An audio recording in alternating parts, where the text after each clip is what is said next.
មិញ3000ការខ្ញីបាយតុន2005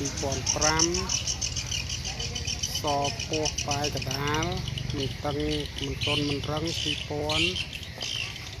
អង្គក្រណៅពីវៀតណាម3000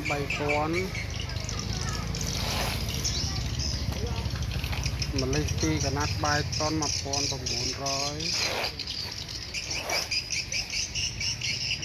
លេខនាំជើងទៅស្រុកគេ3005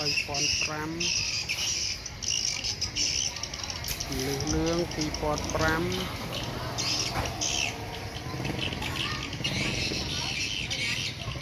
នាងខនបាយតនអង្គស្រូវចាស់ល្មមហូប2008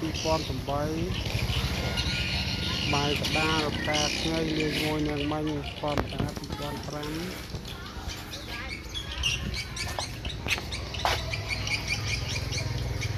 អង្គម្លេះលេខ1 2008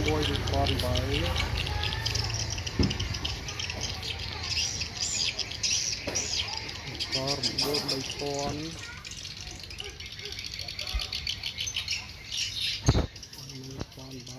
30002008